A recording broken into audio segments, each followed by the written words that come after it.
وكان الحسن البصري إذا ذكر حديث حنين الجذع وبكائه على فراق رسول الله صلى الله عليه وسلم يقول: يا معشر المسلمين، الخشبة تحن إلى رسول الله.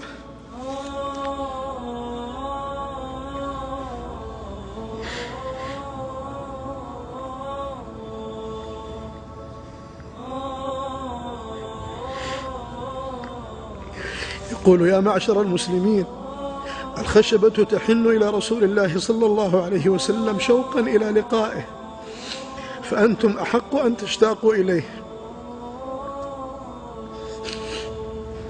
وبلغ معاوية أن كابس بن ربيعة يشبه رسول الله صلى الله عليه وسلم، فلما دخل عليه من باب الدار قام عن سريره وتلقاه وقبل ما بين عينيه تعظيما لرسول الله صلى الله عليه وسلم وأقطعه أرضا.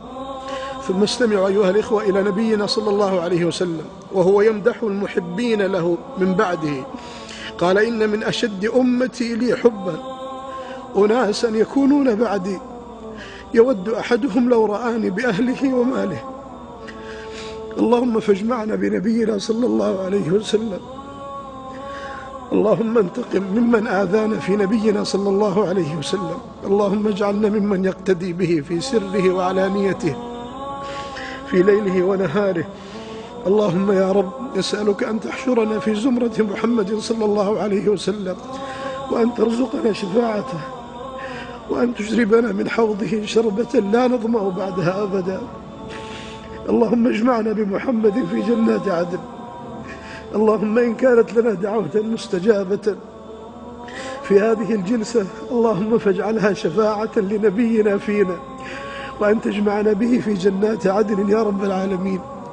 اللهم آمين، اللهم آمين. اللهم صل وسلم وبارك على نبينا محمد وعلى آله وصحبه وسلم تسليما كثيرا إلى يوم الدين.